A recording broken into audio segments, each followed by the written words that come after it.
সরকারি প্রতিষ্ঠানে আউটসোর্সিং করে দৈনিক মজুরি ভিত্তিক চাকরি বন্ধে শাহবাগে জড়ো হয়েছেন বিভিন্ন প্রতিষ্ঠানের কর্মচারীরা। এ নিয়ে আরও খবর জানাতে যুক্ত হচ্ছেন সহকর্মী মুজাহিদ শুভ। শুভ, জানাবেন যারা বিক্ষোভ করছেন তারা মূলত কোন কোন প্রতিষ্ঠানের কর্মী, এছাড়া তাদের আর কোনো দাবি রয়েছে কিনা, দাবির বিষয়ে বিস্তারিত জানতে চাই।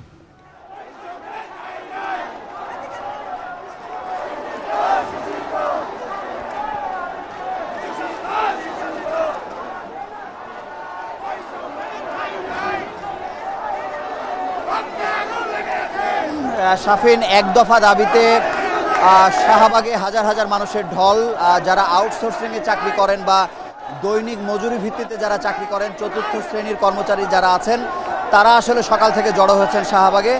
আপনি দেখতে পাচ্ছেন যে শাহবাগের চারপাশে প্রায় হাজার হাজার আসলে কর্মচারীদের ভিড়, তারা এখানে এসেছেন এবং বলা যায় প্রথম দিকে তারা শাহবাগ মোড়ের সামনে আসলে এসে জড়ো হলেও এখন কিন্তু তারা মোটামুটি শাহবাগ মোড় আসলে দখল করেছেন এবং চারপাশের যান চলাচলও কিন্তু আসলে বন্ধ হয়ে গেছে।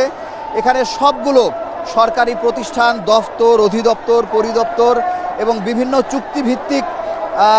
চুক্তিভিত্তিক যারা আসলে কাজ শুরু করেছিলেন, যাদেরকে আসলে দৈনিক মজুরি আসলে দেয়া হয়, কিন্তু তারা বৈষম্যর শিকার হয়েছেন। এই অর্থে তারা বারবারই আসলে বলছেন যে তাদেরকে প্রায় 6 মাস পর্যন্ত বেতন আটকে দেওয়া হয় এবং যেই বেতনটি আসলে তাদেরকে দেওয়ার কথা ছিল সেটিরও একটি অংশ ঠিকাদার প্রতিষ্ঠানরা আসলে সেই জায়গা থেকে কেটে নেয় এবং তাদের কোনো বোনাস বা অন্য ধরনের কোনো ভাতা তারা পায় না।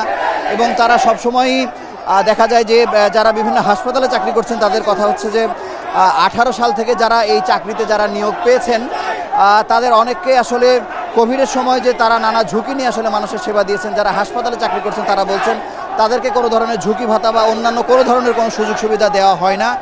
এবং তারা এটিও বলছেন যে তাদের চাকরিরও কোনো নিশ্চয়তা না থাকার কারণে যখন তখন যে কোনো কারণে চাকরি থেকে আসলে বাতিল করে দেওয়া হয়। এই নানা ধরনের বৈষম্যের আসলে শিকার আসলে তারা হচ্ছেন এবং তাদের দাবি যে কোনো মূল্যের বিনিময়ে তাদের চাকরিগুলো যেন আসলে স্থায়ীকরণ করা হয় এবং বিভিন্ন প্রকল্পে যারা আছেন তাদের বয়সের সীমা আসলে শিথিল করে এই সমস্ত চাকরিগুলোকে আসলে সরকারিকরণের দাবি তারা জানিয়েছেন।